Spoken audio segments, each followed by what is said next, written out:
What Becomes of the Soul After Death by Swami Sivananda. Om Namah Shivaya. Chapter 1. What is death? Death is the separation of the soul from the physical body.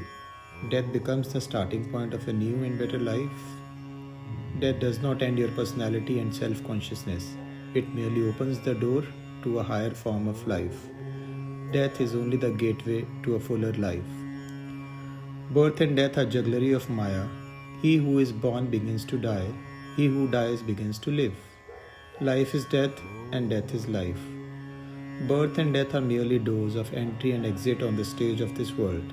In reality, no one comes, no one goes. Brahman or the eternal alone exists. Just as you move from one house to another house, the soul passes from one body to another to gain experience.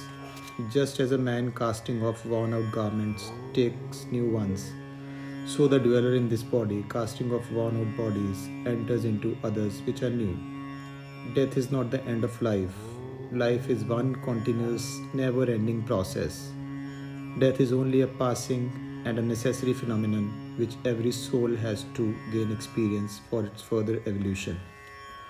Dissolution of the body is no more than sleep. Just as a man sleeps and wakes up, so is death and birth. Death is like sleep, birth is like waking up.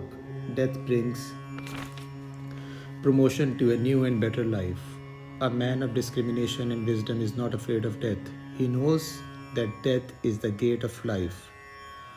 Death to him is no longer a skeleton bearing a sword to cut the thread of life, but rather an angel who has golden key to unlock for him the door to a wider, fuller and happier existence. Every soul is a circle. The circumference of this circle is nowhere, but its center is in the body. Death means the change of its center from body to body. Why then should you be afraid of death? The Supreme Soul or Paramatma is deathless, decayless, timeless, causeless, spaceless. It is the source or substratum for this body, mind and the whole world. There is death for the physical body, which is the compound of 5 elements. How can there be death for the eternal soul, which is beyond time, space, and causation? If you wish to free yourself from birth and death, you must become bodiless. Body is the result of karmas or actions. You must not do any action with expectation of fruits.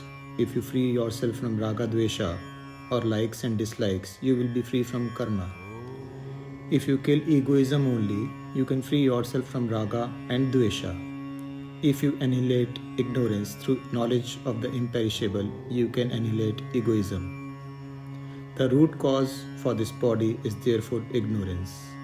He who realizes the eternal soul, which is beyond all sound, all sight, all taste, all touch, which is formless and attributeless, which is beyond nature, which is beyond 3 bodies and 5 sheaths, which is infinite and unchanging, self-luminous, frees himself from the jaws of death.